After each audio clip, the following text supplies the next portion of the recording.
So, everybody able to hear me okay? I can hear you online. All right.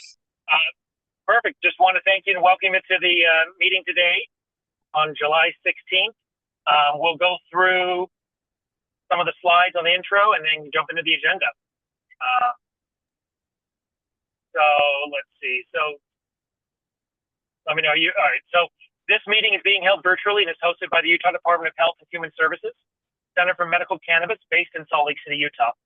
Public notice of this meeting was provided as required under Utah open meeting laws and was posted on the Utah Public Notice website.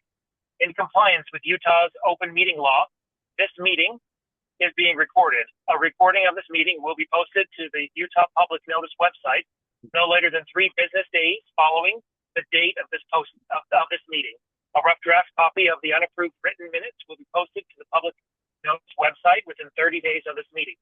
Approved minutes will be posted to the Utah Public Notice website no later than 3 business days after board approval. And then every proposed agenda item must have a 1-page summary of the topic submitted to MCPAB at utah.gov no later than 7 days prior to the board meeting. Board members will present the 1-page summary during board meetings, and board members will discuss the summary. If no written summary is provided to board staff, the relevant agenda item will be removed from the agenda.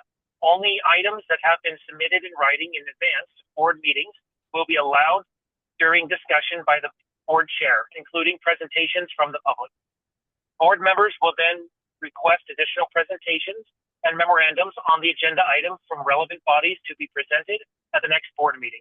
Those presentations and memos will also need to be submitted to MCPAB at utah.gov 7 days prior to the board meeting.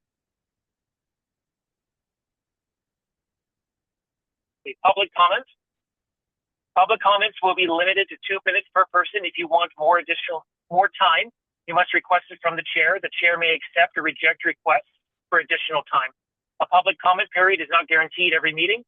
The chair has the authority to create or remove public comment period from the agenda or during the meeting. You can look over public comment guidelines that are posted on the Utah Public Notice website. Please state your name and your affiliation when making a public comment so it can be reflected in the meeting minutes. Only comments made on items listed on the agenda will be considered.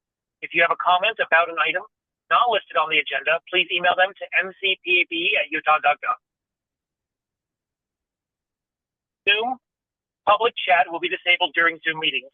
When the chair indicates that it is time for public comments, you will use the raise hand icon on Zoom to indicate that you would like to make a comment. When you are called on, you will be taken off mute. Take 2 minutes to make your comments.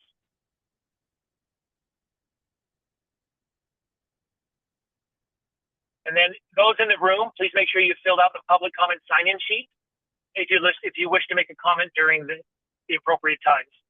The sign-in sheet, let's see, with your name and indicate what agenda item you want to make a comment on. The chair will indicate when it is time for the public comment period. The board chair will call on you when it is your turn, and you will come to the public comment table. Take 2 minutes to make your comment. As a reminder, if you are in person, please do not speak when others are presenting. Our mics are very sensitive, and those attending over Zoom cannot hear when there is more than one person talking at a time. Side conversations and comments from the public during this board meeting are prohibited. Please use a voice that is louder than your typical one when speaking, commenting, or presenting. When you speak, please lean towards the table as if there is a microphone. And for additional information, to make a suggestion for agenda items or to contact board members or staff, send an email to mcpab@utah.gov. We will jump straight in. Let me just pull up my agenda here. I want to bring that up as well. So we do have on here meeting approval for the minutes from our last meeting on June 2024. Did any of you have a chance to read over it or need to make any changes? Yes. I would move to approve the minutes. I'll second that. All right, looks like we have a second. We'll go ahead and just take a yay or nay vote. All those in favor? Aye. Yay? Aye. Thank you very much. Move on to the second item for today's meeting.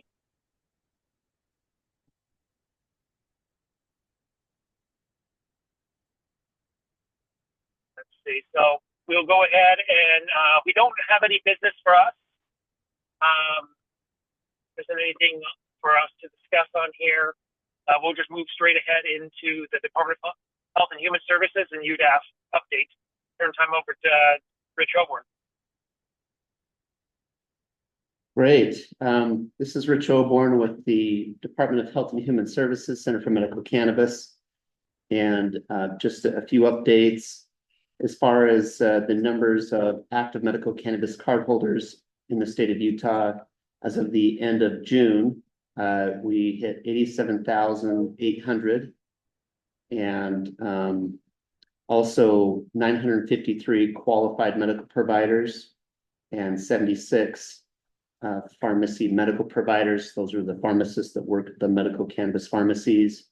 And in each of those numbers, we saw growth since the last month. Our staff is continuing to work with vendors on the Salesforce transition to transfer our electronic verification system to Salesforce platform. That project is ongoing in a major lift, but moves forward. And also, just yesterday, we received an invitation to present at the Utah Fall Conference on Substance Abuse in St. George at the Dixie Conference Center. That's October 23rd to 24th. So we'll be working with partners within the Department of Health and Human Services on content for that presentation. And that is, if anybody's curious, that group is comprised of individuals that work in mental health and substance abuse across the state of Utah. A lot of representatives of facilities that treat substance abuse, also local health department and state health department individuals that are involved in the efforts of treating substance abuse across the state. And also coming up on July 31st is the 48th annual Utah PA and Nurse Practitioner Conference at Snowbird. We have a booth there, and we'll be represented there with information about Utah's medical cannabis program to help nurse practitioners and PAs. And nurse practitioners, by the way, are by far the largest group of the QMPs that we have. They comprise the highest percentage of QMPs on our program. So we felt like it was worth our time to get a booth at their conference. And Chris Morgan, I believe you'll be helping us there along with Sarah Dash on our staff. And we're looking forward to that opportunity. I think that's all for updates from the Department of Health and Human Services. Rich, I did want to ask you, with UDAF announcing last Friday that they are delaying the implementation of the ICS on their side, does that have any impact on the rollout of the EVS? We're evaluating that more with our vendor this week. That is just recent decision that was made as of late last week. So it's important that we get all partners involved in assessing what's possible. And that's what's happening this week. So we can share more information later. I'd assume the EVS probably isn't compatible with MJ Freeway. They maybe designed EVS, but maybe it is. Well, there's a contingency plan that is possible. We're just evaluating the details of that plan to ensure that it's feasible. Sounds good. Thanks. Yep. That's all. All right. Thanks, Rich. Let's see. Cody, are you online? Yes, sir, I am. All right, turn some time over to you. Yep. Thank you. Hope everybody's having a good afternoon. As JD mentioned, that the Department of Agriculture did send out last Friday that there's going to be a pushback on the ICS hub. Hopefully we can continue getting that worked on and have that go into effect sooner rather than later. A couple other things that are going on. We're hoping to hear back from the governor's office this week on our 2 licensing board representatives, the new ones that were added this last legislative session, which include a pharmacist as well as an accountant. And hopefully we'll hear back from the governor's office this week in hopes of putting those board members in place and be able to have a full group of board members at our August meeting for renewals of a couple of processors as well as some pharmacies. Other than that, I think we're kind of focusing on the ICS hub, as you all know, and in hopes of getting that done sooner rather than later. Other than that, Matt, I think I could turn it back to you. All right, thank you, Cody, for that update. We'll go ahead and move right into the next agenda item. Let's see. So on here we have the UDAF Rule R66-2. This is something that we did discuss at length in our last meeting. A motion was made, but then we removed that motion and placed this more to table the item so we could further discuss. Is there anything additional, Cody, that UDAF would like to add? Otherwise, I'll turn the time over to JD. Probably just 2 things. One, and I know JD put together the memo for strains, and for that portion, we'll just kind of leave it to the board at this point. For the strain aspect, that the department has kind of decided to back off and see what the board comes up with, or go to the legislature and see what they would like to do for clarifying strain names based on conversations. We just want to make sure that we get it right, if we could say the first time in that aspect. And so again, we look forward to what JD's memo says and kind of what the board says, and then again talking to legislators and lawmakers about that as well.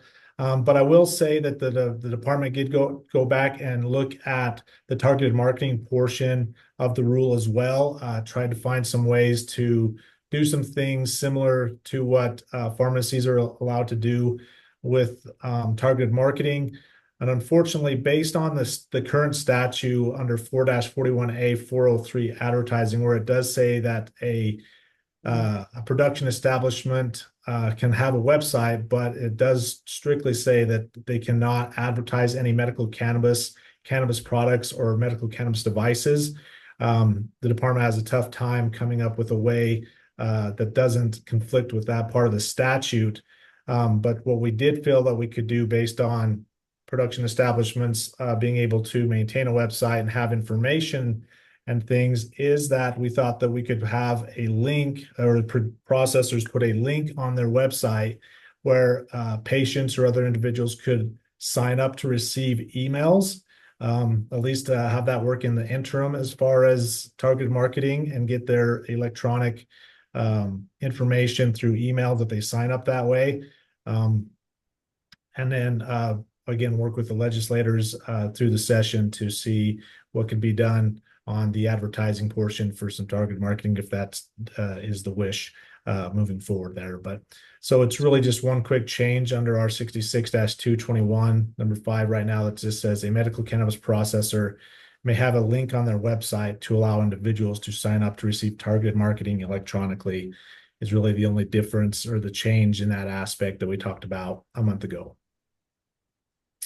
With that, that's pretty much it, other than waiting to hear what JD has to say with his memo. All right, JD. All right, I hope everybody had a chance to read my memo that I put together on the restrictions, the proposed restrictions on cannabis strain names. A lot of the background information that I included was just to kind of, inform, especially those members of the board who, maybe don't have as much knowledge around the regulations that apply to cannabis. I did talk about how strains get their names and why those names are important, and things like that. But really, we already are subjected to significant regulation when it comes to product names, the types of products we can produce, the way those products can look, whether those can be chocolate, whether those can be this, whether those can be that, what terms we can use, and the names of our licenses. and all of those things. So the reason I included that is not for us to go back and reassess any of those regulations, right? We understand those are the regulations and those are the regulations we all play within. This is just yet another regulation that, from as near as I can tell, is not being brought about by some sort of public health crisis.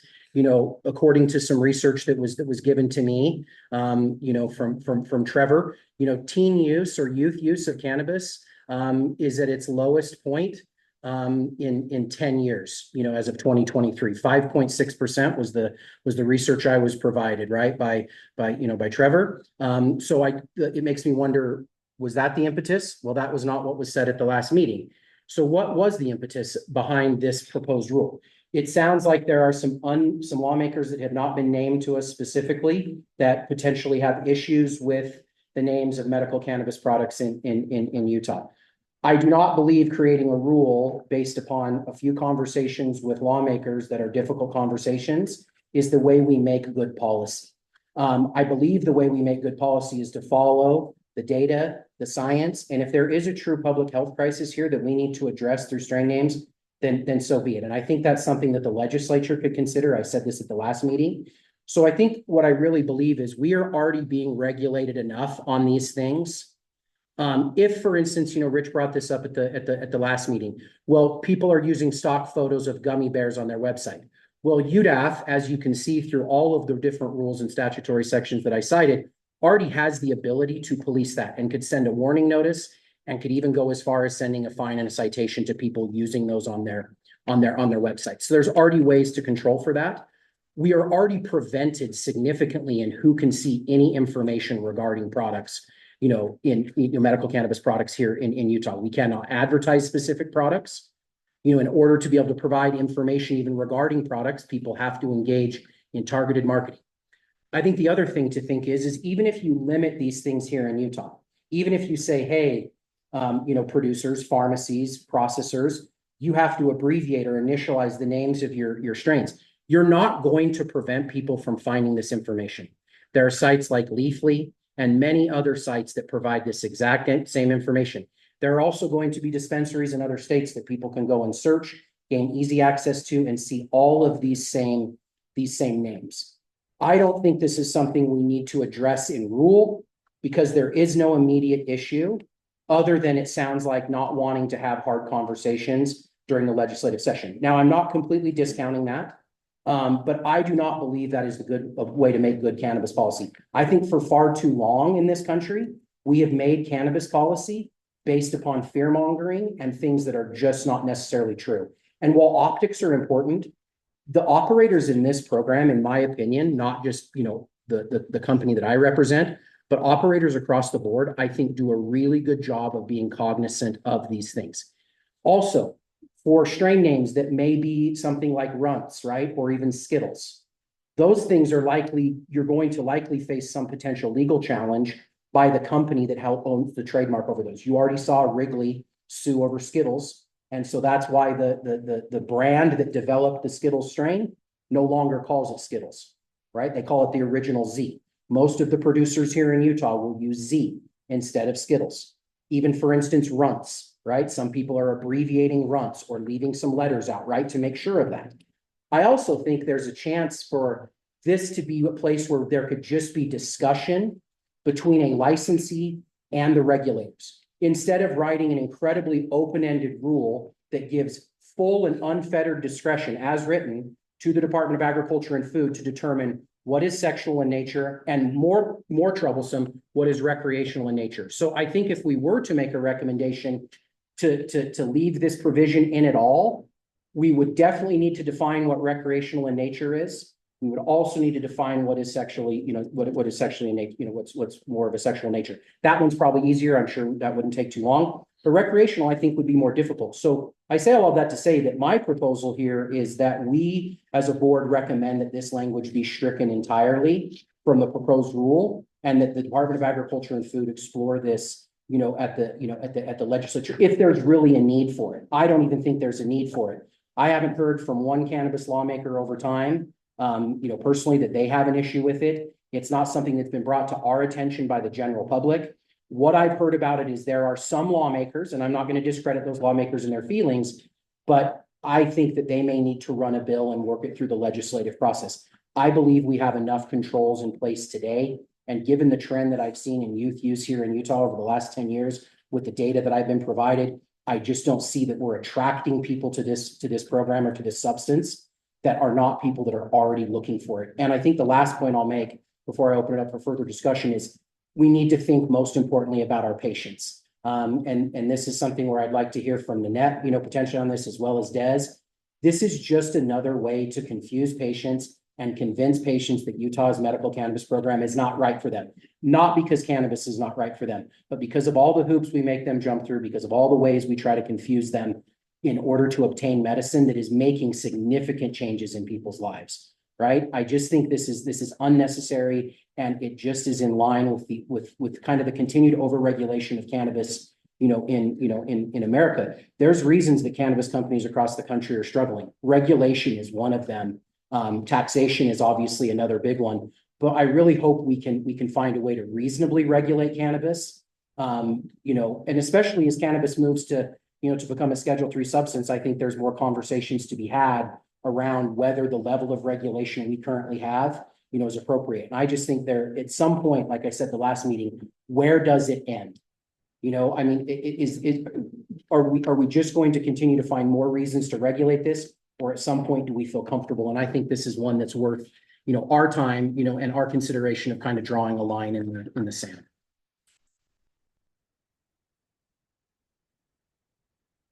Thank you, JD. I mean, I wanted to just kind of bring up the point that I had a chance to read through the memo that he had written. I mean, it takes a lot of work to put that in there. And I think based off of our last conversation, we heard from several patients and heard what strain names mean to them.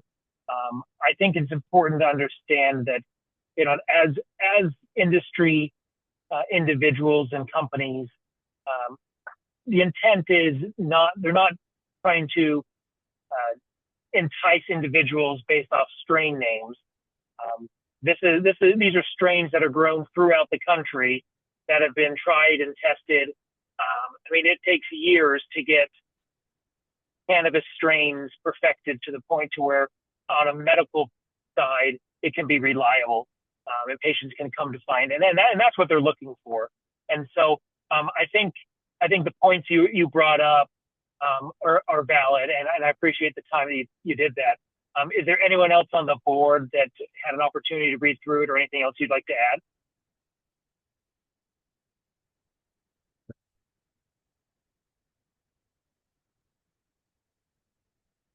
It looks like Nanette has her hand raised. You can go ahead, Nanette.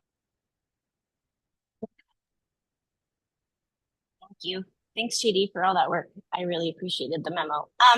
Just like you said, when I was shopping for product before we had terpene testing available here in the state, I was looking at out-of-state dispensaries to decide what to purchase in state. So yes, we have access to that information everywhere, not even Leafly, Google, Reddit, Discord servers. The information's honestly everywhere. And it is just one more hoop that is asking patients to do extra work, to decipher, to decode, to figure out how this product is going to work for us, right? Because we don't have a lot of information, and that's why people give up so easily. It's just one more hurdle. And if I can, I just don't know that I would ever feel comfortable deeming what is sexual in nature on this board. And I don't know that that would be a place I'd ever expect to be here. That's it. Well, Thank you, Nanette, Nanette. I'd like to say that since I joined the cannabis industry years ago, I have found myself doing things I never thought I would do. So I am rooting for the sexual discussion. I think it would be a great day. Definitely not boring, but I don't think it's necessary. I think JD is spot on. When the government removed itself from the cannabis market in the 30s, making this illegal, industry didn't stop. and the names became what they were, right? These cultivars became known, and people began treating illnesses with them. And we have a lot of things that we can work on to legitimize cannabis as a medicine. I think taking a step backwards and now picking at names that the government removed themselves from. I mean, they could have been involved, but they didn't want to be. We probably would have had different names had it not become illegal, but that's not what happened. And now these are well-known names. I can talk to patients that have lived in other states, or that are traveling out of state, or that have been shopping out of state and now shopping in state. And if I can't make the correlation, I can talk to a pharmacist in state that can easily make the correlation. Maybe fast forward 20 years, the names will be different. But right now it's an anchor point for them to understand what they are getting when they pick certain products. And I agree with JD in the fact that, like, if we just have open communication between producers and Department of Ag, Department of Health, we can decide on some good, safe names. But I don't see anybody in the state trying to be sexual in nature or trying to appeal to children with these names. These are all, names that are part of the industry. Another thing to remember is the name that comes on the package that would be supposedly, or, the child could recognize, even if it did say something like Skittles. It's very tiny. It's like a tiny little typed. Do you have one, Nanette? Look, we've got a real patient here live that can show us. You show them the front of the package first. So on the very, very back, so that's what you see. So that's the package. And then on the very back is the strain name that you're going to see. Can you point to it? It's up there. Like, there's nothing. So that's Jack Herrera, right? So that's not appealing to children, right? Like, so that's what they're going to see. Anyway, I really liked your memo, JD, and I'm, in favor of all of it. So Thanks, Desiree. Is there anyone else who would like to add additional comments from the board? If not, we'll go ahead and open it up to public comment. And I didn't see, is there anyone in the room that would like to make comment? We'll start there. We don't have anybody here, Matt, except us. Oh, perfect. It looks like we do have one person online that has raised their hand.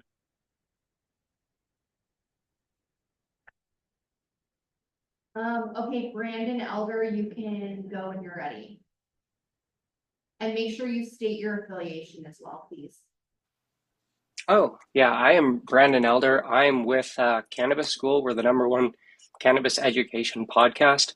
And just seeing Utah being one of the newest players in the game in a global standardization, these are strain names that have been used for the longest time. And to keep recognition across the board, just to keep Utah as trusted products, recognizable, because people come here from all over and we travel all over. So having a strain or consistency across the market, if I'm out of state needing medicine for whatever issue is going on, there needs to be that consistency. And even though you change that here or look to change that, the standard names across the board don't pick up with that. So it causes like distrust with the market, because cannabis patients who have been using them for the longest time go in and go, well, whatever made up name that you change it to isn't the same genetic seed that is bought and sold across the world.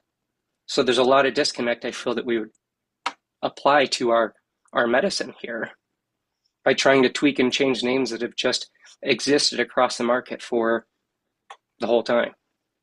I rest.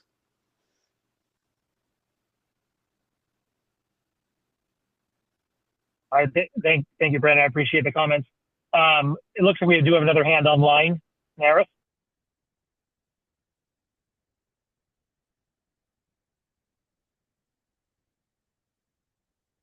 Okay, Nira, you can go when you're ready. Okay, I am unmuting. Just making sure you guys hear me okay? Yep, we're good, Nareth. Go ahead. Okay, thanks. Nareth Pon with Dragonfly. As a member of the industry and having the opportunity to work with a lot of different operators, I can confidently say that the vast majority of our operators really take a moral high ground when it comes to protecting the public health and safety of our patients and our community. And I think in summary for what JD's memo has talked is there's already very much an undue burden on operators in following regulatory compliances, and especially when regulatory compliance things in nature are also subjective in nature. And I think it's just a very slippery slope when we put policy on board that can be subjective, can be based on somebody's opinion, somebody's background, somebody's religious affiliation, whatever it may be. And it's very difficult to follow rules when those rules can be interpreted in a number of different ways, depending on whoever the agent might be, whoever you might be talking to on the phone. So it's very difficult for operators to continue to maintain consistency in their businesses, be able to communicate to patients effectively when there are rules that are subjective in nature. So I think when it comes to things like this that are subjective, that are things that do very much infringe on First Amendment rights, and we start picking and choosing and saying what words are acceptable, when is it okay to use certain terms, it's a very dangerous slope that we go, not just as a regulatory agency, but as a government agency, in a conservative state that is supportive of free enterprises and allowing free market. It makes it very difficult for operators in this state to be able to do business efficiently and serve the needs of our patients. Thank you, Nareth. Thank you very much. We do have another hand, Cody. Yeah, appreciate it, Matt. Just a couple of things, and I appreciate all the input and JD's memo, and especially what I think it was Brandon mentioned as well. One thing, and I brought it up before at last month's meeting when we started talking about strain names, is one of the things that the department is noticing as well. Just to put this out there again, and I know I was quickly kind of shut off by JD last time, but what we're finding too is that processors are actually changing those strain names. And so we have concerns. And again, we are not putting any of this language in the rule, to everybody's point there, because we do want to clarify and maybe work with some lawmakers and see and have those tough discussions. But we are seeing that some of these processors are changing strain names and not necessarily giving the patients what they want. So at one point, I would love to talk to the industry themselves to see what's going on there and why that is happening. Because when it's coming at the processor level, it starts to be a little bit of a concern to us type of thing. But yeah, I really appreciated Brandon's input on that overall. And like I said, the department removed those from the rule there for those discussions in the future. So, but thank you. All right, thank you very much. I mean, and I think, kind of really my last thoughts on this, and we'll see if there's anyone has any action or recommendation they'd like to put before the board, is, and kind of answering Cody's question he brought up, is a lot of the strains I can't speak to other processors, but as growers, as you're going through genetics when it comes to maybe crosses with plants or variations, and those plants do change. And so this may be a first type of genetic that you've developed as a cultivar. And so that's why there could be a potential name change from what was initially grown to what's going to be sent out. Now, I know that there have been occasions where it's been one flower was grown, and when it was sold, it's a completely different name. And that does happen. It's hard to validate that. But I think to the JD's point, and as a board, and when I've talked to him about this, is we want to try and limit what type of regulation as an industry we're seeing. I think up until this point, many of the industry has proven that we're not out to make products that are appealing to kids or names that way. If understanding that was the general concern with why this was brought to the board through this rulemaking. But I think, after all the input we've heard, not only in this meeting and in the week prior, I think there's some strong opinions that, we'd like not to see any limitation. Understanding that, and maybe this does have, if the legislators want to make this a decision, or anything, I want to kind of move over to the board to see if there's any recommendations. I think you've got one more online, Matt, and then we do have one that snuck into the room. If you want to recognize them, just letting you know. Oh, perfect. We'll move to the comments from in the room to begin. Okay. My name is Alex Orge. I'm with Wholesome Co Cannabis.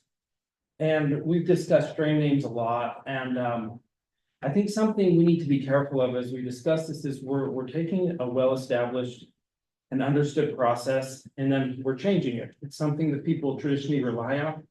Whether or not the strain names are always helpful, and I recognize what Cody says, there will be times where you'll see us add phenotype numbers to it. Because just like brothers and sisters in plants, like we're all a little bit different, even though we may have the same name. But whenever we increase confusion into the program and we insert these other processes that make it more challenging for people to really understand like the same process they're used to, we're pushing people into a state where they're going to look at other options, and we already see that. So in my opinion, this doesn't help us solve a problem. It actually, I think the biggest problem we've seen from the UDAF study is that 60% of the products are coming from outside of our program, illicit, out of state, otherwise. And that's a problem we're trying to solve. This doesn't help us solve that problem. I think it actually increases the problem of people going outside of the market, because whether or not I sell a Blue Dream, that's the true Blue Dream or that they have, that's what they're looking for. And so they're going to find it somewhere. I look at, partners like Dragonfly and the flower shop, like, and my mind has shifted quite a bit in the last couple of years of that's not my competitor. That's someone that I'm a partner with, that we're trying to increase the number of people who are going into the program and buying medically and legally, rather than trying to push people out. Our real competitors are on the streets, they're out of state, and they're elsewhere. And so I think this really damages our ability to keep people in the program. Thank you. Thank you. Thank you, Alex. And then, it looks like we do have one individual online. We'll recognize Jesse Engels.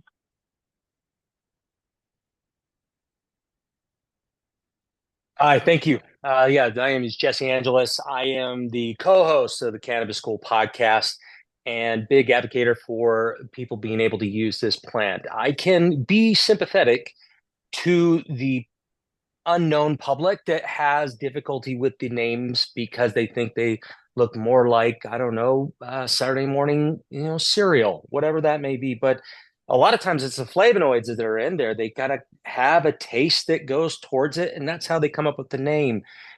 Dragonfly recently released their new strain Magic, and it helps with pain relief particularly. And it's properly named. And we're going to see more names come out like this. I think a lot of the reason why is it's just a not enough education going into it. They see the name and they make a decision like that. We're moving past that.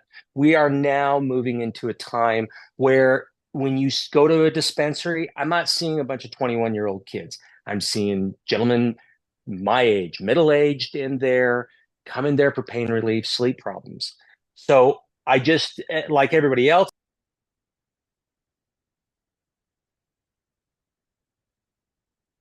Didn't lose him. Cliffhanger, He literally dropped off. like everybody else, and then it's over. Right. Yeah, it looks like he dropped off, Matt. Are you guys able to hear me? Yeah, we hear you. Yeah. Hello? Okay. No, I think, so I just got cut off at the very end of that. I'll go ahead and we can close public comments. We'll bring it back to the board for any action. Yeah, I think unless anybody has any further discussion, I'll go ahead and make a motion. So I'd make a motion that we as a board recommend that subsection 20 of the newly proposed Processor rules, specifically R 66-2-15 subsection 20, be removed entirely from the draft rule. I will second that motion. All right, well, we have a first and a second. Let's go ahead and Abby, we do a roll call vote. Yeah, Ken Anderson, Yes. Nanette Beresny, Yes. Tammy Clark, No. Desiree Hennessy, Yes. Jimmy Higgs, No. JD Lauritsen, Yes. Chris Morgan, Yes. Matthew Page, Yes. and Misty Smith. Yes. So Yes. that passed.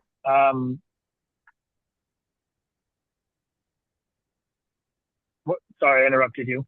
It's okay. I was just gonna say that passes 7-2. Okay. All right. Well, appreciate that. Thank you, JD, for the work, and everyone on the board for taking time to look into that. And we'll go ahead and just move right on in. To next item is number 6, the Department of Health and Human Services Rule R 383-16, and move the time over to Mr. Oborn.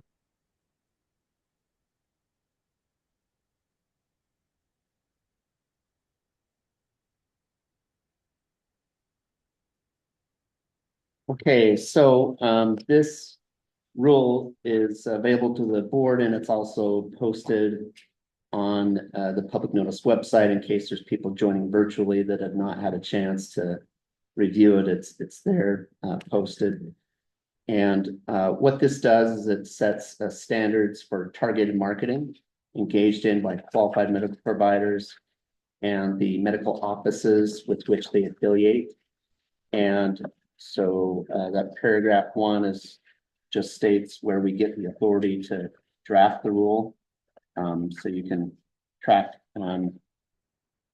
that down, and one of the so if you're curious, you could actually track it down. And then in paragraph 2, targeted marketing, that makes a statement relating to side effects, consequences, contraindications, and effectiveness of medical cannabis shall present an accurate statement of the information. And then that paragraph 3 states what targeted marketing cannot do.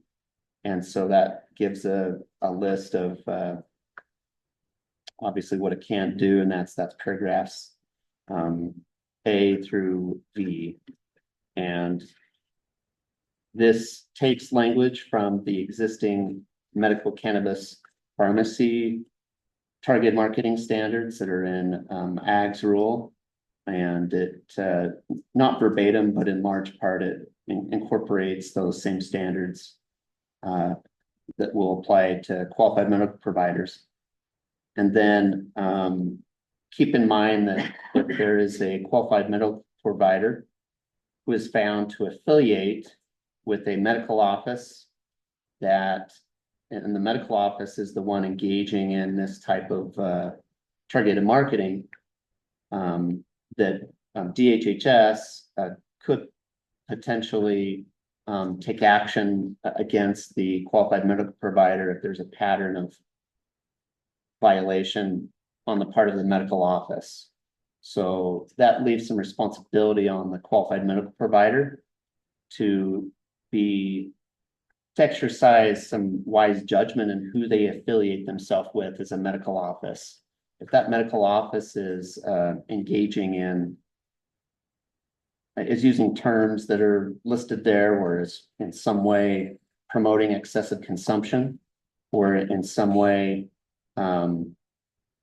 presenting a term, a statement, or a design representation, or a picture, or an illustration that is associated with the recreational use of cannabis, or that appeals to children or minors, they're found to do that, then we would take a look at who the QMPs are that associate themselves with that office and inform them of how the office they're affiliating with is engaging in targeted marketing with elements that are prohibited under this rule. And then we would then potentially take action or give them a chance to change depending on whether there's a pattern or not of the problem. So that gives you a heads up about what it would look like in actual practice. Often we see that it's not the actual qualified medical providers that are hanging a shingle. It's typically the medical clinic, right, that's doing it, and that has the resources to hire multiple QMPs and to aggressively target individuals that they would hope come by and give them business. So I think that gives a general description of the purpose of the rule, and I'm happy to answer any questions that the board has. One change that I would like to suggest, and I'm open to feedback on this if people disagree, but in subsection 3(o), where it used the terms related to recreational marijuana, I would recommend marijuana be substituted with cannabis. So use terms related to recreational cannabis, Yes, right? Okay. just for continuity. with the Right, rest of because the in P, Yes, we do use the term cannabis, right? That makes sense. Yeah, in Utah law, it's generally chosen to use that word Right. as opposed to the. Yep, and then again, in paragraph S, we use the phrase that the recreational use of cannabis, correct. right? That makes it consistent. Yeah, good catch. Do have a question for you, Rich. I mean, obviously, I'm sure the department's aware that, one of the things that's happened in recent times, in order to try to, help patients renew, encourage those that are looking to get into the program, at a more cost-effective rate. There have been these card drives. How do you see this targeted marketing rule impacting those card drives, number one? And number two, the ability for either pharmacies and really these medical clinics to get information out to people that these events are happening. Do you see this rule in any way impacting those events or the ability to get information out to the general public? And not just necessarily general public, those looking to renew their cards about these events happening, because that really has been one of the strengths of the program over the last year, and why we probably have seen an increase in the number of patients. We're not seeing, I mean, now look, the last couple of months, as you know, the growth rate has slowed quite a bit from what it was kind of November through, May. We've kind of seen it slow down a little bit and get closer to not much growth. But how do you see this targeted marketing impacting the ability to let folks know about a card drive, or even what the cost of the card might be at that drive? I see it having minimal impact because we've done some analysis to see what's happening right now. And there have been some things where we've thought, goodness, that seems like it's getting out of hand. And we've had conversations with facilities that we felt were representing the program in a poor way. Was it more because of the content of what they were putting out to advertise, as opposed to the concept of the card drive or the concept of a reduced cost card? Right. Yeah. It was more the images they were using in their content. Right. Understood. Yeah. And they since they modified their targeted marketing in a way that was just more professional, opposed to, I think, appealing to children and recreational in nature, right? So other than that, yeah, I feel like the medical offices have done that there haven't been significant violations besides just a handful that we saw that, in my opinion, have since been corrected. So. Excellent. Right. So for that reason, I do not see a lot of impact. It does, I think, send a message that here's a standard. In the past, standard wasn't put in rule, and now it is. And so we have something to hold medical clinics to, and we have very limited authority to write the rule. And so it's narrowly tailored toward targeted marketing. We know that the statute sets a standard for advertising to the public, and it's very clear about what the limitations are as far as what can appear in their advertising. So there's advertising to the public that's different than the targeted marketing, where you've got people over the age of 21 to consent, and you're actively receiving messages. And so there's just different standards applied to both. And it's important to realize that. So what a medical clinic can do in their target marketing is different than what they can do in their advertising, similar to medical cannabis pharmacies. Right. So, yep, that's some of my thoughts on that issue, JD. Excellent. Thanks, Rich. The other clarification I would ask is that if you go down to, what is that? R 383-16-2. Oh, never mind. I answered my own question. Disregard that.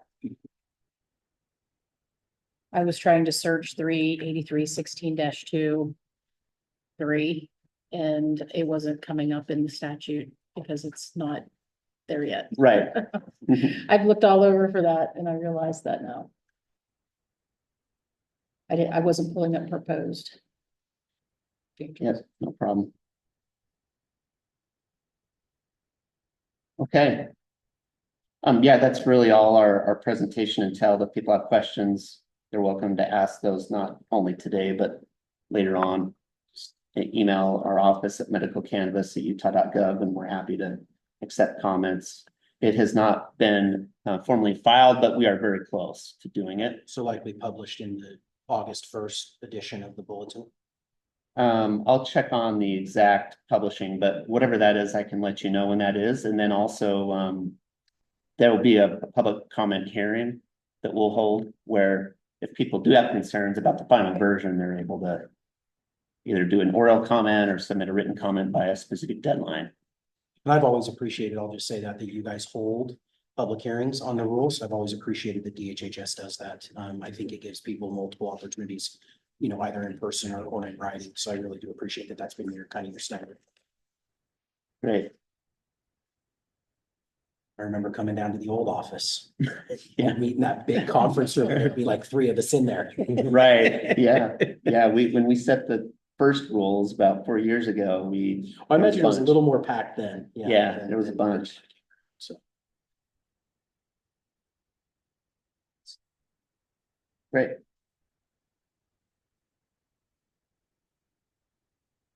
Matt, I don't know if you can see, but Chris has his hand up. We can't hear you, Matt. It looks like you have a pretty weak signal. And back road to Pennsylvania, really back road. Des, I guess you can, you know, recognize Chris if you Yeah, want to. can I just call on Chris then? Thanks, Des. I did have a concern with the R83-16-2, the subsection 3U, it is, where it prohibits using any of the terms in subsection 3O in any of those terms, and using it as a business name. As in the business name, you know, as a business owner, I kind of protect that right pretty vigorously, and you know, and even one of those terms I considered using when I was looking at opening an office up in Richmond called High Creek Clinic.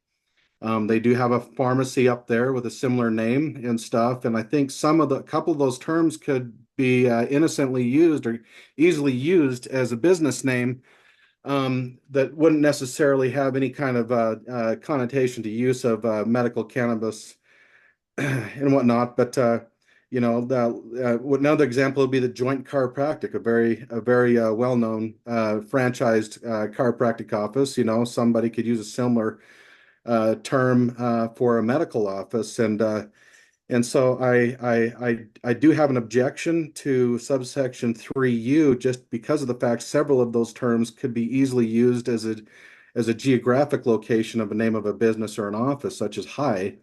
In my opinion, there either we exclude them all or exclude none of them, and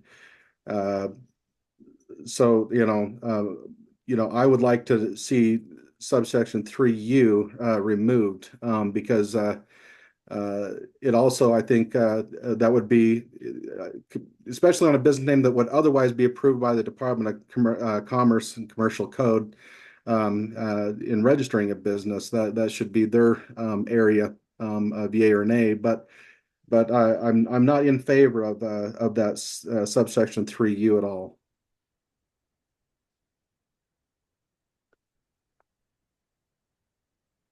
I appreciate your comment there, Chris. We'll take that under consideration. Okay. I think it might, just as a point of order, it might make sense to make motions on, Misty's recommendation of the word cannabis being inserted instead, and then Dr. Morgan, for you to make a motion as well, so we can have an official recommendation to the department. It's not that I don't trust the Department of Health and Human Services, but it seems like as a point of order, that's the way we've handled things in the past. So we should probably make motions on those things. Of course.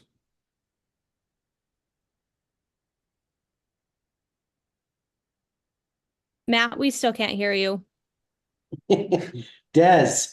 I don't know if it's my day to shine, but maybe it is. Yeah, does Misty or Chris, do you guys want to make a motion for either of those? Do we have Yes, I would like to make a motion to strike subsection 3U from this draft. I'll second that motion. All right, should we do a roll call vote? Maybe we could, as just a way to be concise, is to add the other comment about changing marijuana to cannabis as well, Chris, if that'd be all right with your motion. Of course. I'm not going to change anybody's view. And I'll second the extending motion. Okay, then we have a first and a second. Let's do a roll call vote. Kent Anderson. Nanette Berezny. Yes. Cami Clark. Yes. Desiree Hennessy. Yes. Jimmy Higgs. Yes. JD Luritson. Yes. Chris Morgan. Yes. Matthew Page. Give us a thumbs up, Matt, if you're a yes. There we go. And Misty Smith. Yes. For those who couldn't see, Matt indicated it. Yes. Thank you. I could not see. Looks like he's experiencing some type of time travel or something.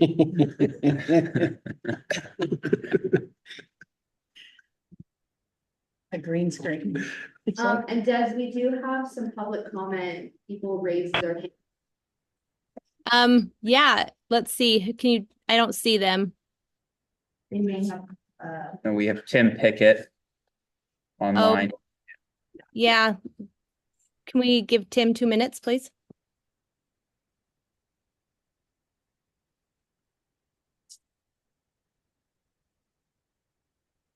all right, Tim, you're good to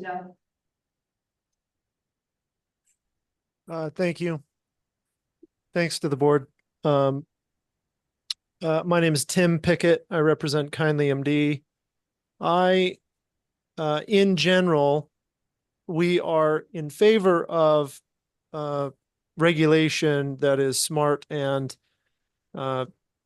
standardizes medical cannabis in the medical field. I definitely appreciate the information that Dr. Morgan said. I think that in our case, in clinic's case, terms like high and joint have many uses, and so I appreciate that. I'm concerned somewhat and have a question really to the Department of Health and maybe the board, as far as this seems like a rule that puts QMPs as regulators to the clinics that they work for, when these QMPs may or may not have even direct knowledge of any of the targeted marketing that their clinic is doing. And therefore, I know that the Department of Health under the legislation does have some authority over the clinics.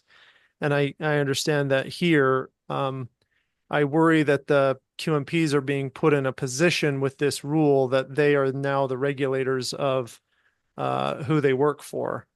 And so I wonder if, Rich, you could speak to kind of the enforcement of this from a clinic standpoint, as not to put the QMPs in that position. Sure. So state statute does not give DHHS the authority to register clinics or to license them. And for that reason, we don't have authority to take action against them of any type. And also, just so you know, DOPL, they don't have authority to take action against medical clinics either, against physicians that are licensed by DOPL and the clinics where they work. They can't take action against them. Now, a case of like facility licensing is like DHHS does have authority to license substance abuse facilities and substance abuse treatment facilities, right? But lawmakers have made a policy decision to not license those medical clinics that offer medical cannabis recommendations as a service. So what they did do, though, is they did grant us the authority to define marketing as it relates to a QMP. We do know that QMPs, I don't know if I've ever seen one just be like an independent contractor of themselves and hang up a shingle and say, I'm doing recommendations out of my house, right? Here I go. They're smarter business people than that. And what we find is that they open up a medical clinic in a business name. They don't want the liability of opening it up by themselves or a sole proprietor. They want to open it up as a business like Tim Pickett has, right? So it seems in this unique market where we do have some, however few, there are some cases of clinics, I think,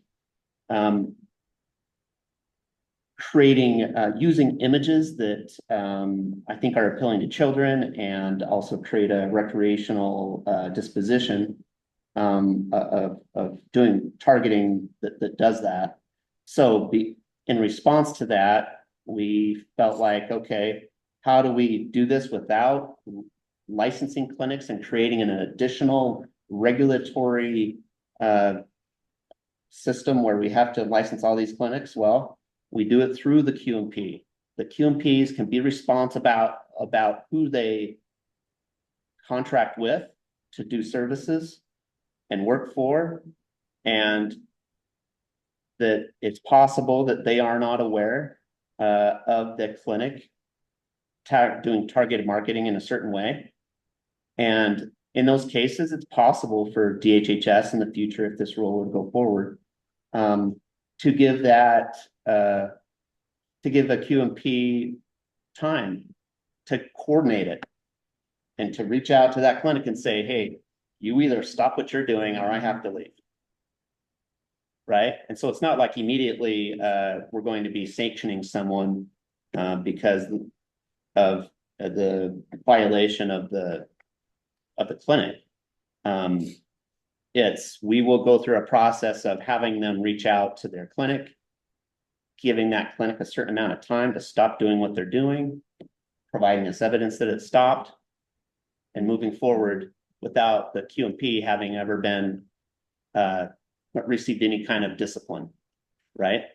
Because we realize it's natural that they don't know everything that's going on. Now, in the case of Tim Pickett, I'll just pick on you, Tim, since you're speaking publicly at the meeting.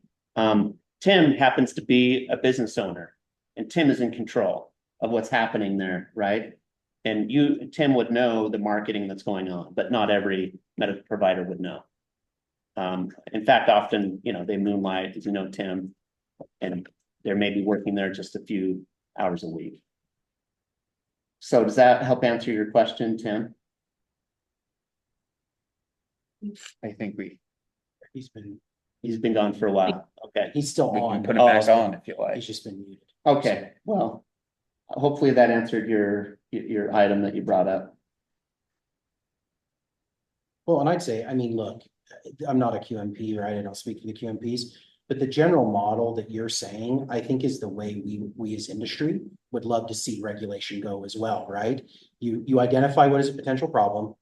You attempt to work it out first, amongst adults. And then if you can't work it out, that's when you then come back and take some sort of regulatory action. So I do applaud you for that general proposition towards regulation, because it's not generally what's seen in the cannabis industry. And I really do think that there are a lot of things that could be settled between phone calls between people. Like I think we've said, I don't think there's anyone out here, whether it be an operator, in the industry, those doing recommendations. I don't think you really see people intentionally trying to flout the law, right? And really shove it in the face of, of regulators. Yeah, there's gonna be some places where we disagree. And so I just applaud that general concept, Rich, for sure. Yeah, and it's natural, I think, where there's two different, a person and then a separate entity that's actually doing the targeted marketing, right? So I think it especially makes sense in that type of a situation. I question, I mean, my one worry with this is we do have patients that struggle to remember who their QMP sometimes, is. A lot of times maybe they just remember the clinic or the location it was at, so they go back to find that. And I am ideally hoping that a warning like this would, put pressure on the clinic to stop to, being, outwardly recreational. But I'm just wondering, like, is this going to cause QMPs to, kind of start switching spots again? And so we're back to the beginning where patients couldn't find where their QMP had moved to. I'm interested in a little bit of discussion on that from maybe people inside of industry, Chris, Tim, if he's around, because I want to maintain the patients being able to find their doctor, because it's more expensive on a first visit than it is on a renewal.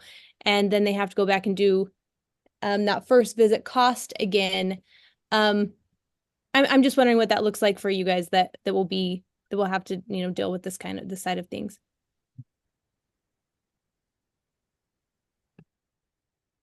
If I can jump in real quick, I think as a QMP and a business owner, from the business owner standpoint, it is in their best interest to keep up with this legislation if they're going to hire QMPs.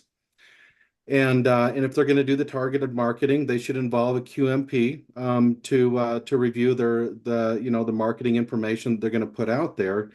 The smart ones will do that if this moves forward this way, so I don't have a particular objection to this other than to say that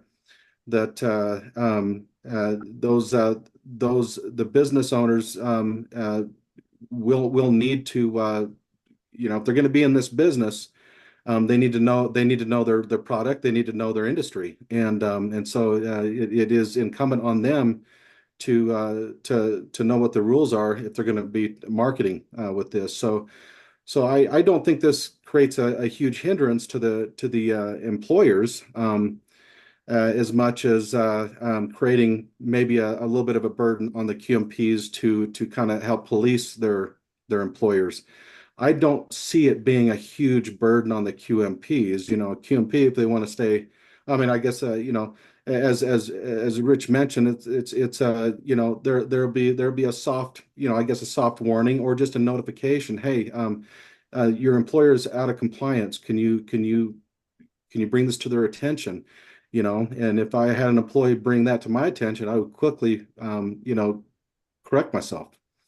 So I don't see a whole lot in way of a lot of burden on both the QMP or the employer if they're interested in doing this right and keeping abreast of the laws or the regulations. And we plan to, after the rule becomes effective, and actually prior even give a heads up to the facilities that we know engage in this. We have a list of email addresses, not, it's not a formal list of licensees or anything, but it's just facilities we know recommend medical cannabis to patients as a medical clinic. And we do our best to give people a heads up, and we'll do that. And then after it becomes effective, we can coordinate with the CME providers that do the 4 courses that we approved as acceptable for CME for QMPs that's required every 2 years. And we can have them incorporate this standard into their CME course that's online.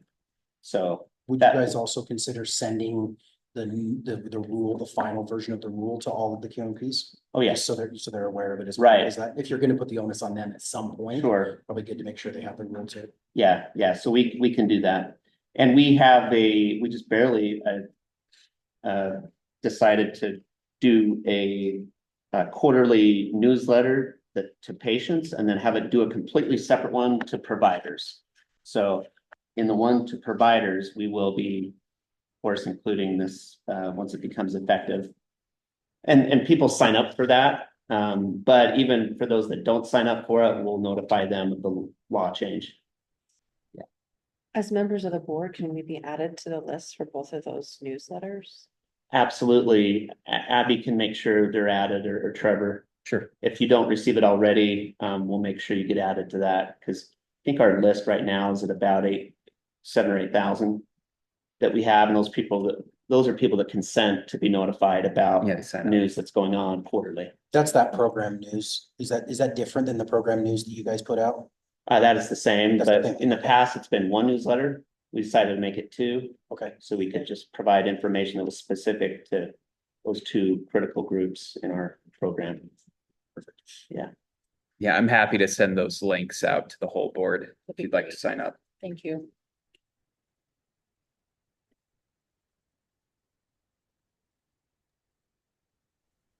All right. Do we have any other comments or questions on that?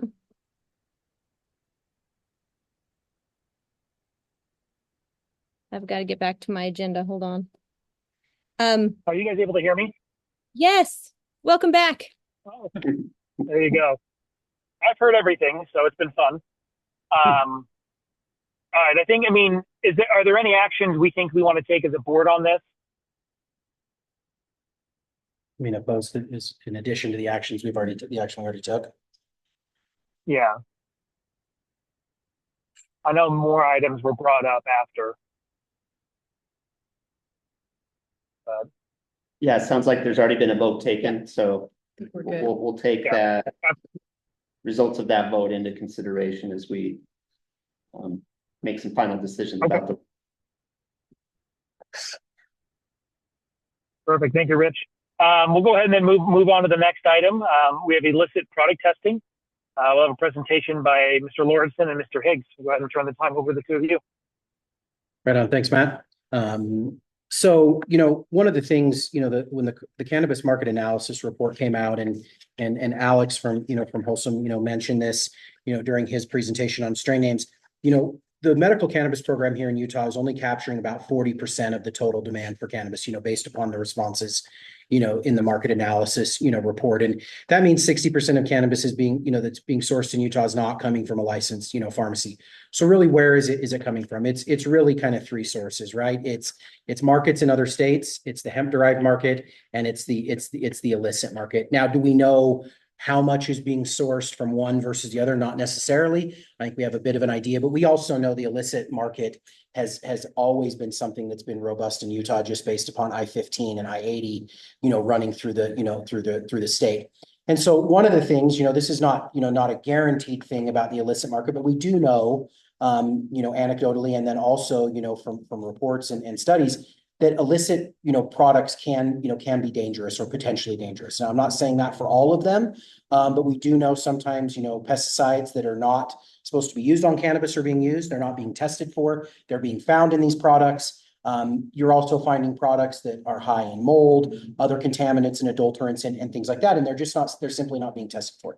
Now, again, I'm not saying that's the entirety of the illicit market, but it's prevalent enough that it sparked some, some concern. And really, if we are trying to, ensure that Utahns who want to access medical cannabis are purchasing that medical cannabis here in Utah from licensed Utah pharmacies, it's kind of incumbent upon us, I believe, to provide education around the illicit market. And so that's kind of where this idea of allowing, DPS or other law enforcement agencies to transfer evidence, really contraband, from their agencies to the Department of Agriculture and Food for purposes of testing. Those test results can then be used to kind of aggregate together and to provide education to patients in the program, as well as the general public, because they do deserve to know that if they are, not only there are legal consequences they may face of purchasing in the illicit market, there may be also some health consequences, as well. So what we looked at, is we did look at, a section in the statute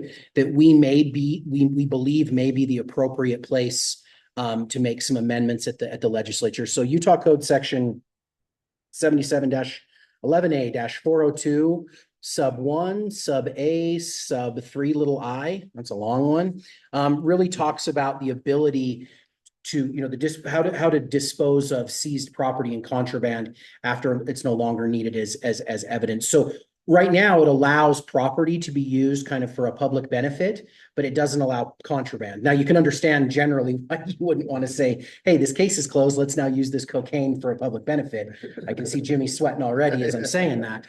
But you could see in this instance where it's going to be transferred just between two agencies and it's going to be used to benefit the public from an educational perspective, we would like to pursue that, further. So our plan kind of on the heels of this meeting, unless someone here has a significant objection, would be to continue to talk with DPS as well as UDAF to figure out exactly where the right statutory, kind of place is to make these amendments, and what we'll do is we'll then put a formal memo together and come back in front of you next month or the next month after that, depending on how quickly we can get the information together. But really the idea here is if we are going to try to combat the illicit market, we should be providing education to people on what they may find in the illicit market. And it is a public health issue if people are accessing cannabis that is not safe for, safe for use. And that is one of the things that, we tout, as producers about the program, right? This would be any, licensed producer in any state, is the safety of the medicine, right? It goes through very stringent testing for tons of adulterants. I mean, you guys know Utah has currently the most robust testing, in terms of cannabinoids, across the country. Our testing for pesticides and other adulterants and stuff is pretty much on par with, with the rest of the industry. So we'd like to explore this more. I'm happy to answer any more questions.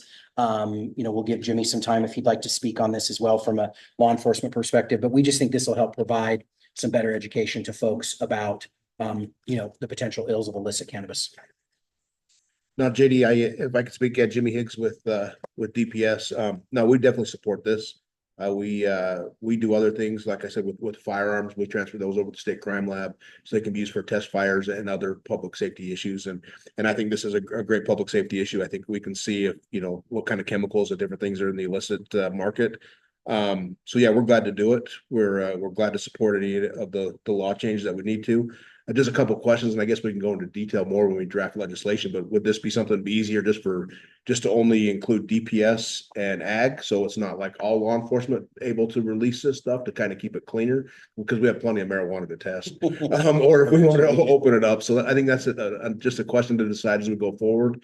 And the other thing for me is I don't know, with ag, I would be curious what type of a burden this will put on them. They're already, they have the resources to test this, or what the expectation would be on them if we open this up on how much they would have to test, or if we would put some type of a requirement in there. Those would be the only two questions. Yeah, I mean, I don't think we'd envision something whereby every illicit pound of cannabis you possess gets tested, right? Like, I think you'd want to have a representative sample. Of course, I can let Cody jump in here, but yeah, it may make sense to put some limitations on it. But again, it may also make sense to allow the rural agency to provide something just as much as the city folks as well too. So I think we welcome any of that. I just think it's the general concept that we're happy to see support for. But yeah, no, we're great to see put some language together. We're glad to participate. So I make a comment. Of course. One question in my mind would be, no fee is paid for the test to ag. So ag is just absorbing the cost to do the test. So yeah, it's just like he was saying, important that that be managed correctly to make sure that they're not getting too many. Or if they ask for, you know, to be prepared if they have to ask for resources, if we get a fiscal note on something like this, to have to. Right. Certainly, and I think that's what we Yeah. would leave up to, you know, to Yeah. DPS and to UDAF, but I think there is a cost to public health.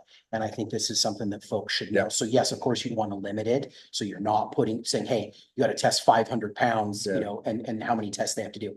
But, you know, Cody can probably speak a little more. I know Brandon's not here today, but yes, I by no means is this, you know, me trying to say, hey, every pound of cannabis that you pick up off the streets, a representative sample will probably give you the information you're looking for, you know, here. And it might not even be something that you have to continuously do over time. It might be something that you can do initially to provide education around. And then if you think that there's a reason in the future to do it, we would allow it to be something that's kind of more, you know, more discretionary, right? More of a may than a shall. But then we would encourage you to have to work with DPS to at least do enough of that testing so you could then put together some good comprehensive, you know, public education. Because look, I would love to be able to go purchase some illicit cannabis and send it to UDAF for testing.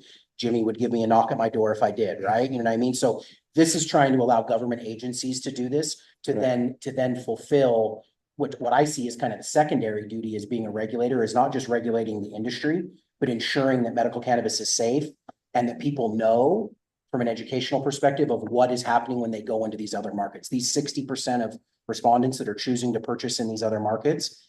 Well, while I can say that, hey, if you go and shop in another state, it's probably all been tested, right? If you go shop in the hemp derived market, maybe it was tested. If it's one of those, you know, registered products that went through that process, it might not be. But this is really more about the illicit market. So yes, I think there'd be no problem in trying to put some sort of, you know, guardrails around it. And I think if you made it a may as opposed to a shall, of course, again, that makes it incumbent upon the departments to do their job then after that. But yeah, I have no, you know, illusion that we're going to try to rack it up, you know, against UDAF or against DPS and make this some onerous thing. This is really to get enough information so you can educate the public, you know, on what they may be consuming. I think this proposal is valuable from a couple of different standpoints, both educationally, but also from a safety standpoint.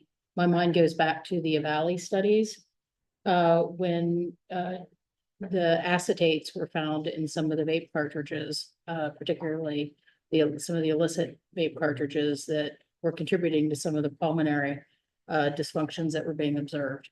And we don't know what the next issue that's going to arise. So to be able to have a means of accessing some of the illicit products for safety testing, this is phenomenal. From a research standpoint, I think you'd also have investigators who are appropriately licensed, who would be willing to or interested in, I don't know how the funding would work for this, but would be willing to look at some of the constituents of some of these products from a safety standpoint. Cody still have his hand up. Been waiting so patiently. I do if you guys are ready for me. Yeah, go ahead, Cody. Go ahead, Cody. Yep, thank you. Yeah, no, you guys touched on a lot of things, and I think that there's a couple of things that we need to keep in mind as we talk through that and in the future, is that the Department of Agriculture laboratory, their priority is always going to be the business of the department, right? Type of thing. So in this situation, I think depending on what it looks like, it comes down to if we have time on a certain basis, you know, as you guys were mentioning, type of thing, and then always. The lab is always struggling to keep the amount of personnel taken. I mean, we're obviously very busy with medical cannabis. We've got the industrial hemp side of things. And then you would start to include any of the types of regulatory samples that we take on our side, not to mention, you know, dairy, like raw milk aspects and and pesticides and things like that there. So, all those things as we gather lawmakers around and stuff, and I guarantee there will probably be a fiscal note there and what that looks like, where that money comes from, to be able to kind of add this to a way that it makes sense and that it actually does do what, the goals that are intended, or meets those goals that you guys are intending it to make. So, but just want to put it out there. And I think the department is very much happy to have that conversation. So.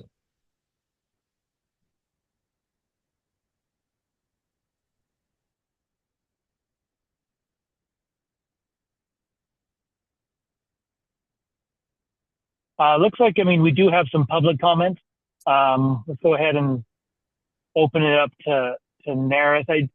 I'm glad I think really we're not going to be taking any action today, right? We're just more, I appreciate the time that was put in. It's something that I think is going to be really impactful to the community, as this is an educational safety aspect of it. But yeah, I'll turn some time over to Nareth.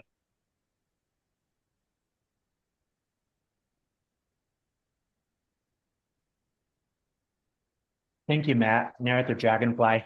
I just wanted to comment that, this proposal really shows the progressive nature of our program and how we're willing to get in front of this, right? I can't think of very many other states that have taken an active involvement in identifying what the challenges in the illicit market are in the efforts to help promote and publicize the safety and efficacy of our very own medical cannabis program. And I think, as from an operator perspective, I think those are things that we are in desperate need of, is having a program that actually openly supports the public use of cannabis for medicinal purposes. And I think this really gives us an opportunity to show, again, how progressive our regulatory bodies are, how much we're willing to go up in front of this, impending Schedule 3 conversation. Whether you have an opinion of cannabis or not, with it moving to Schedule 3, cannabis is medicine. And this further allows us to separate, sound medical cannabis programs like what we have here in Utah versus those in illicit markets, and quite frankly, versus those in adult use markets. Because we know that those standards, those qualities of care that are put into products kind of go out the window once you go into adult use state.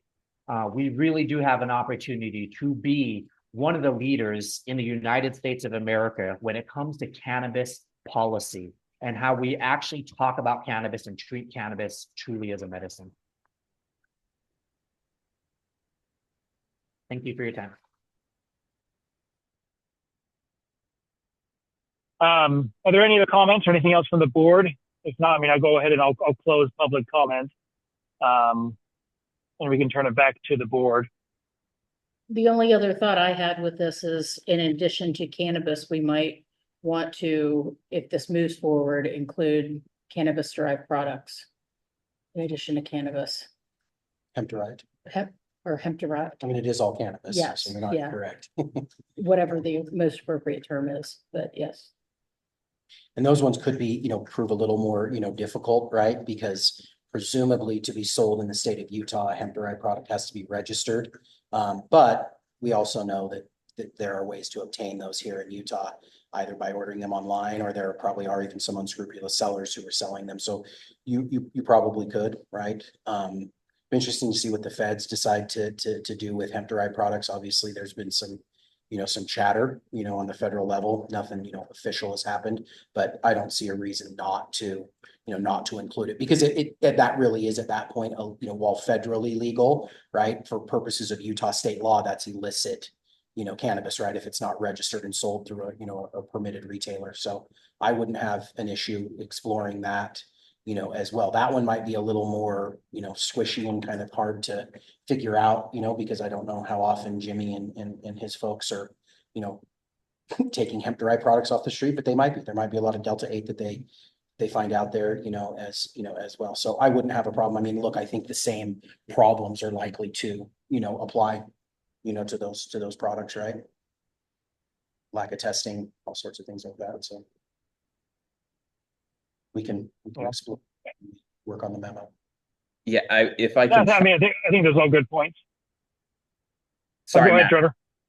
Yeah, thank you, Matt. I was just going to ask for my sake in helping the research for this proposal, the board may want to consider the scope of this because it could be as simple as Department of Ag maybe gets a one-time allocation in the next general session to do one time. We're going to compare medical cannabis to illicit cannabis, or it could be as broad as many local and rural law enforcement agencies want to know what's specifically in their community so they can do on the ground research efforts with the community on illicit cannabis. So if the board is interested, it would, I think, definitely help us to better narrow down what specific parts of the statute need to be amended to make this happen based on how big it could be. Well, we may not even need a statutory amendment, right? If we do a one-time appropriation, right? I mean, they could appropriate. I mean, look, I'm not as much as I do government affairs. I don't know all the ins and outs, but I would imagine if there was a one-time appropriation to do this, that it would be allowed, right? The transfer would be allowed, and maybe without having to amend statute. Because if you amend statute, then if it's only going to be one time, do they just write it in that they could do it one time? Maybe they do. I don't have a problem with that. But I think you also do raise a good point that this might be something that, more rural law enforcement might be interested in as well, being able to submit, those types of things, for testing over time. So I think what would be good is, I think if anyone has strong feelings one way or another, look, this might be something we don't put on next month's agenda, but we bring it back in September. Because look, if it's going to be statutory, we probably don't need to have language and anything together until October-ish. That's kind of when it starts to kind of heat up. So I think we probably could, table this to September and bring it back and explore in the interim, both of those. See which one's more feasible, which one's going to have a greater fiscal impact. Obviously, the more wide open it is and the more agencies that have the ability to submit potentially for testing, I imagine there'll be a larger fiscal note. If it's a one-time thing where we're just trying to study, a snapshot in time of what the difference is between medical cannabis and illicit cannabis, that's probably easier and more cost, effective. And if that's really where we're going with this, is to try to just provide education to the public, that education will be relevant, for no, I'm not saying eternity, but it'll have some good relevancy for, pretty good lifespan, I would imagine. So yeah, I think both of those are good ways. Look, one of them's easier than the other. So let's for sure, look at an appropriation and what that would take to do. But then let's look at this more open-ended, kind of long-winded version of it, because look, it's probably going to help the board in terms of their recommendation. Because if we think, hey, this is $10 million versus, $2,000, which won't be $2,000, but I'm saying if there's some great disparity, it would make sense. So I think that's spot on, Trevor, and I'm happy to work with you on that. So I think to say that is it may not come back on the agenda next month, like we always talk about. It may take some additional time for some research, from us. But the goal here is to just use this information to provide public education. At least that was the, the reasoning for us putting it forward, is just to try to combat, the illicit market that, is essentially taken, a good swath, more than a majority of the business. To that end, the other suggestion that I'll leave you with is that I would try and be data driven wherever possible. So perhaps working with law enforcement to see what is the most commonly collected or seized products. Maybe they should be given priority over the ones that are rarely seen in the state of Utah. I imagine you see flower, vape, and edible, right? You see mostly flower? Or more. Well, we said as far as quantity flower, we had huge amounts of flower, but those are the general three products. We get vape carts are huge too. We see a lot of vape carts. Yeah, edibles too, all three. Yeah, for sure. I gotta imagine maybe they kind of follow the trends of what people kind of purchase the most. Like, the most. But no, I do think that's, and look, this whole thing I think needs to have a great data driven, approach to it. And I think that's why we wanted to go this route of having it, be transferred and tested so you can maintain chain of custody. I mean, so you really can rely on this education, to the public, because there will be some folks that, have, I'm sure differing, views and opinions. So yeah, I guess we'll decide. And Jade, next month or not, but I would imagine based upon our discussion, September might be a better month for us to bring it back in front of the board. And JD, one thing's kind of taken my, is this something you feel like that could use help with a subcommittee? I know it's something as chair, that's my responsibility in assigning out. Would that help? So that way you're not carrying the whole plate? Yeah, it might, and it might just be, honestly, I think part of what we really need to do is just, get a meeting between me, Trevor, Jimmy, and probably Brandon to start with. Talk it through, see how, what we think the different avenues are, and then we can approach it, and then we may have to start to involve lawmakers and other folks. But I think that, I'm not sure we need a subcommittee, I think is what I'm saying. I think between Jimmy and I and Brandon and Cody, if he wants to be involved, I think we can at least, push forward something without it. If we come back, or if we start to struggle while we're meeting and we're like, hey, this is just too much work for Trevor to do alone, or for research for Trevor to do, and we need others, we'll reach out, I think. Unless you feel differently, Mr. Chair. No, I mean, again, I think what you've written, it makes sense. It's clear, it's concise. I think it's more just making sure we're not making a recommendation that's going to put an undue burden on the lab, and really just fine tuning that before we make our final recommendation to the legislators. But no, I think it's a step in the right direction, and I felt this way from our initial conversation we had about this a couple months ago, and it kind of mirroring what Nerith brought up. I think as an industry, we're really showing any state that has medical cannabis or adult use, that we're here to educate our citizens and ensure that the patients are getting the highest quality and can trust what we're getting. And just because the price might be a little bit better in the illicit market, it's still A, illicit, and B, it's unknown what's in it. Here's some educational material showing what's been tested and what's been found. So I think it's really in a good direction. So no, I appreciate that time. Thank you very much. Yeah, I mean, if there's nothing more, I think we'll just kind of go ahead and move on to the next item. And I mean, really the next thing we have is just to kind of go over the next meeting's agenda. And I mean, is there anything pressing that anyone would like to get added to the agenda item? I may be ready for our discussion on patient cost. So let's leave that, as a big possibility. I just need to make sure I get a little bit more information, and then I'll let you know. Yep.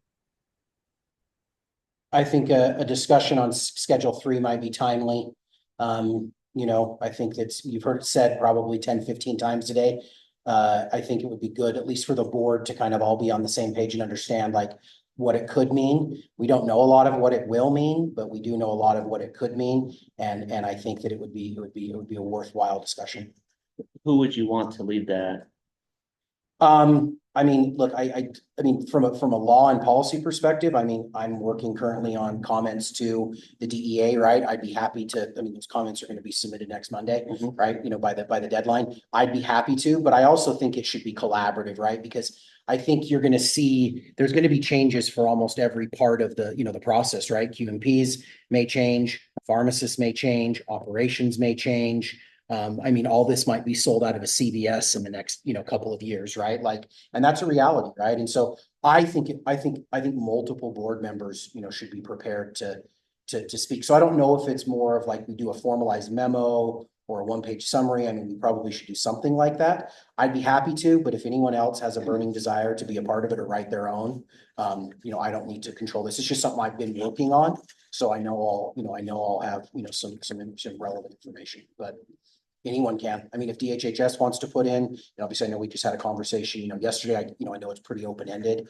It's a whole lot of what ifs at this point, but those what ifs, if they come to fruition, as we talked about yesterday, probably means medical cannabis as it exists in Utah today is nowhere near the same. And honestly, I'm probably putting a suit and tie back on and going back to, private practice, right? And, unfortunately, but we don't know. So I think it's just making sure the board understands, and really we're going to have to fight to protect medical cannabis here in Utah as it exists. And I think, look, the program has worked, here, and the programs are working in other states, and to let the feds come in and take that over and have everything have to go through DEA registration, FDA pre-market approval, right?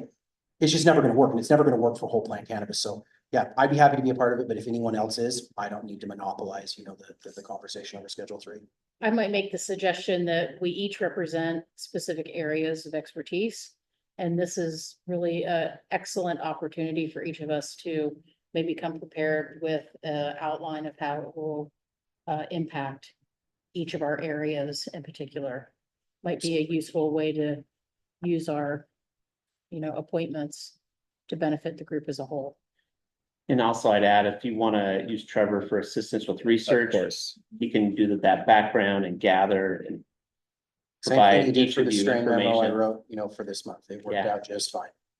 Right. So he can be a resource as you gather some of that research. Yeah, there's plenty of articles, I think, at this point. A lot of it's anecdotal, right? But there's enough people in various professions to have some sort of reasonable speculation. And I'm happy to gather articles and help each board member that wants to have a stake in talking about how it could affect. Yeah, to their me, I role. think if everyone had, 5 to 7 minutes from their perspective of what this will mean to them, departments included, I think that would be, because we're not going to take any action on it, right, at this point, right? You know what I mean?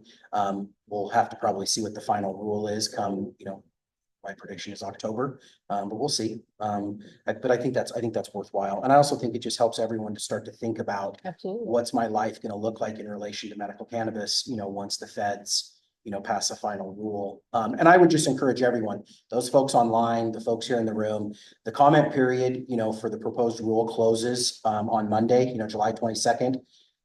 You don't have to write Gone with the Wind. I've seen tons of short comments. It would be very helpful to go on the Federal Register website and then further get directed to where you can make public comment. You can make it electronically up to 5,000 characters. You can attach documents. I would encourage everyone to let the federal government know what your opinions are on rescheduling, because while it's a momentous occasion, there's also some potential pitfalls that could impact all of us. So I just encourage everybody to do that. Thank you, JD. Thank you, everyone. I think we're getting out in record time. We'll go ahead and make the most exciting motion of all, and the motion to adjourn. Second. There you go. Thank you, guys. Talk to everyone later. Drive safely. Bye-bye, Matt. We'll do. Bye. Thanks, everyone. What's a chance to educate?